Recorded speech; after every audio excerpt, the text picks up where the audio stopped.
कशी करतो आणि त्याचा काय फायदा. प्रत्येक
आणण्याची मस्त भाजी चपात्या चुलीवरच्या बनवायच्या आणि पोर आपले काढून द्यायची शाळेमध्ये गावात.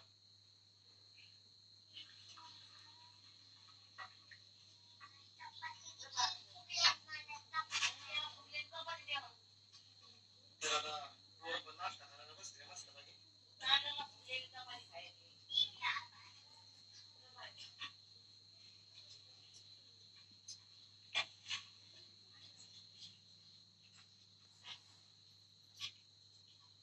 पोरांनो काय काय भाग घेतलाय? चपातींच्या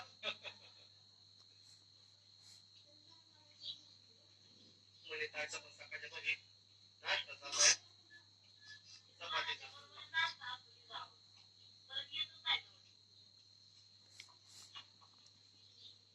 दादूची जास्त लाडकी आहे ना.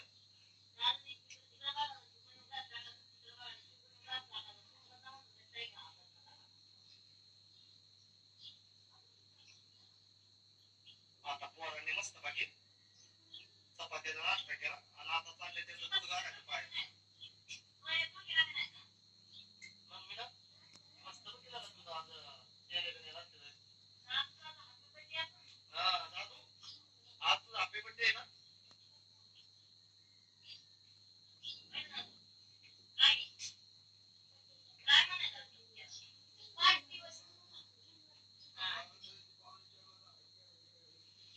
पाऊस बरं यायला लागला. हा तर आता मीना दीपा संग्राम पृथ्वीराज मयूर सगळा तू येतो ना. आता सगळा तू येतो चल की तिथं शाळेत जात होता तू. मस्त पैकी आज दोन गाड्याला दोन तिरंगी जेड पण लावून घेतलेले आणि इकडं ध्वजा पण मस्त पैकी मोठा किंवा आपल्या घराला लावून घेतलाय. म्हणजे इकडे सध्या आता आम्ही राहतो. पाऊस पण येतोय. आता सोलाचं चाललंय तिकडं धार काढून घ्यायचं गायांचं बाकीचं उरकायचं चाललंय. पाऊस पण येतोय. आता एका गाडीवर किती वाजते पोरांनो? आपल्याला बोलव की आपला कुठे गेलाय? आपला पण आज तुम्ही म्हणजे गावातलं इथलं तुम्ही कार्यकर्ते सुजान नागरिक आहे. हा चल पोर चेक घेतला.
शेरडं सोडली ते आणि आम्ही चालायला तर माझ्या पृथ्वीराज पण आला घडी ते म्हणतोय मला पोहायला शिकव तर तेव्हा माझ्या पासाने आणायला किंवा कधी मी पुढे गेलो तर बांधायला पण